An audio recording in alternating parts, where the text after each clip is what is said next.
നല്ല നല്ല പഴുത്ത ചക്കയല്ല ചക്കച്ചുള. അപ്പോൾ നല്ല പഴുത്ത ചക്കച്ചുളയാണ്. നല്ല രുചിയും നല്ല മധുരമുള്ള ചക്കയാണ്. ചക്കയുടെ സീസൺ ഏതാണ്ട് തീരാറായല്ലോ. ഇവിടെയും ചക്കയൊക്കെ തീരാറായി. അപ്പോൾ അതെ, ചക്കയൊക്കെ തിന്ന് കഴിയുമ്പോൾ ചക്കക്കുരു കിട്ടുമല്ലോ നമുക്ക്. ചക്കക്കുരു നല്ല മധുരമുള്ള ചക്കയാണ് കേട്ടോ. കുരുത്തേക്കാണെന്നൊന്നും വിചാരിക്കല്ലേ. നല്ല സ്വാദും മധുരമുള്ള ചക്കയാണ്. വരിക്കച്ചക്കയാണ്. വെള്ളം കയറിയുണ്ട് ശകലം ഇങ്ങനെ വലിഞ്ഞ് പുഴ പോലെ വരുന്നത്. പക്ഷെ വരിക്കച്ചക്കയാണ്. എന്തുവായാലും നമുക്ക് ഇന്നിപ്പോൾ ആവശ്യം ചക്കക്കുരുവാണേ. അപ്പോൾ ഈ ചക്കയൊക്കെ തിന്നിട്ട് ചക്കക്കുരു നമ്മൾ എന്തുവാ ചെയ്യുന്നത്? ചെറിയ മെഴുക്കുരട്ടി ഉണ്ടാക്കും, തോരൻ വെക്കും. ചക്കയും മാങ്ങയും ചക്ക വേവിക്കുന്നത് ഈ ചേർക്കും. മുരിങ്ങയ്ക്കായും ചക്കക്കുരും കൂടെ കറി വെക്കും.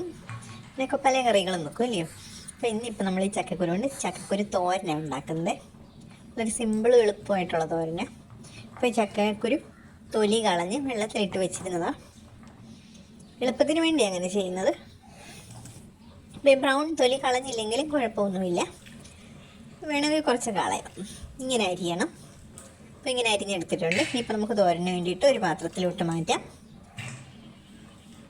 കഴുകി വൃത്തിയാക്കി ചീൻചട്ടിയിലോട്ട് മാറ്റിയിട്ടുണ്ട്. ഇനി ഇതിൻ്റെ കൂട്ടത്തിൽ നമുക്ക് വേണ്ടത് കുറച്ച് ഉള്ളിയാണ്.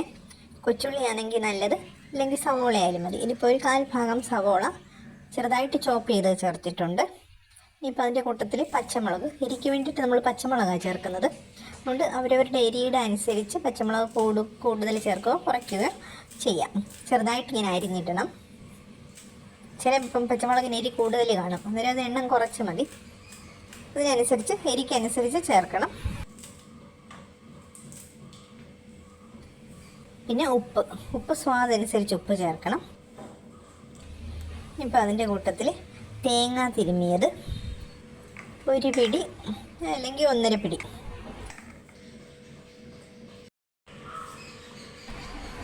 ഒരു ശകലം വെള്ളം. എന്നിട്ട് കൈ കൊണ്ട് തന്നെ നല്ലതുപോലെ തിരുമ്മി യോജിപ്പിക്കണം. അടച്ചു വെച്ച് വേവിക്കണം. അപ്പോൾ ഇടയ്ക്ക് നോക്കിക്കോണം, അടിക്ക് പിടിക്കരുത്. വെള്ളം വറ്റിയോ വെന്തോ എന്നുള്ളത് ശ്രദ്ധിച്ചോണം. അപ്പോൾ ദേ വെന്തിട്ടുണ്ട്, വെള്ളമൊക്കെ വറ്റി. പിന്നെ നമുക്കിതിലോട്ട് നല്ല പച്ച വെളിച്ചെണ്ണ ശകലം ഒന്ന് ഒഴിച്ചു കൊടുക്കണം. ഒത്തിരി വേണ്ട, 1 സ്പൂൺ മതി. അതുമിട്ട് കറിവേപ്പില നേരത്തെയും ചേർക്കാം, ചേർത്തിട്ടില്ലെങ്കിൽ ഇപ്പോഴും വേണമെങ്കിലും ചേർക്കാം.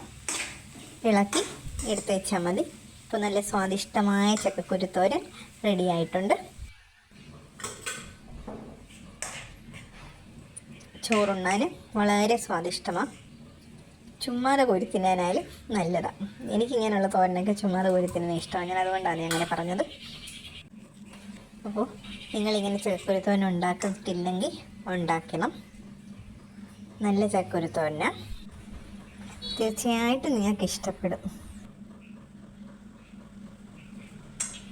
അപ്പോൾ ചാനൽ ഇഷ്ടപ്പെടുകയാണെങ്കിൽ ലൈക്ക് ചെയ്യാനും ഷെയർ ചെയ്യാനും സബ്സ്ക്രൈബ് ചെയ്യാനും മറക്കല്ലേ. ഒന്ന് സപ്പോർട്ട് ചെയ്തേക്കണേ. Thanks for watching.